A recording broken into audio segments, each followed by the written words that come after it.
Quais eram os elementos que transformavam esse azeite em um líquido altamente curativo?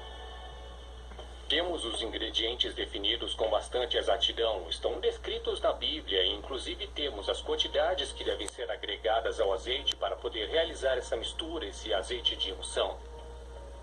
Tem alguns componentes como a mirra, como a canela, como o canebossem, que provavelmente é um dos indícios de que temos o uso da cannabis desde os tempos bíblicos.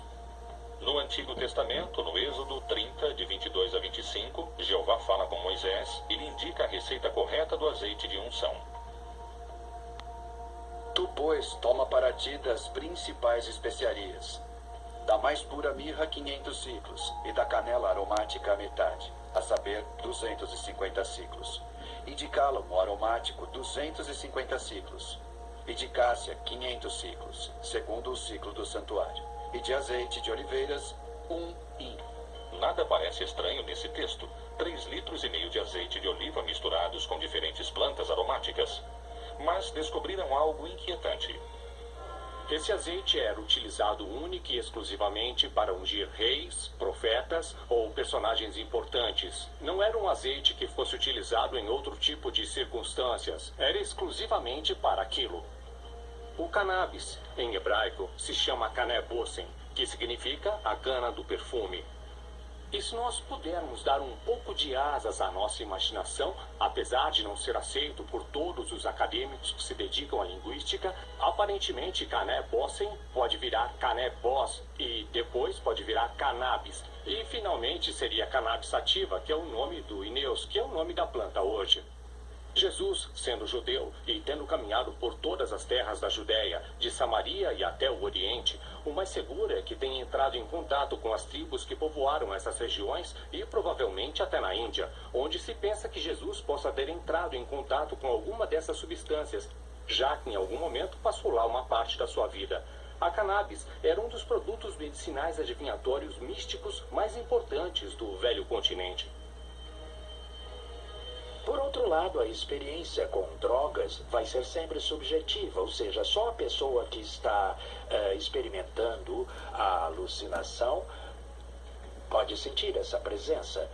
Mas não há um milagre do lado de fora. Aquele que está do lado de fora não sabe o que acontece. Os evangelhos aceitos pela Igreja Católica nos permitem indagar sobre o uso de plantas psicotrópicas para a cura. Mas o que revelam esses textos? As drogas eram uma ferramenta do primeiro cristianismo para se aproximar ao conhecimento? O consumo de psicotrópicos era uma prática comum?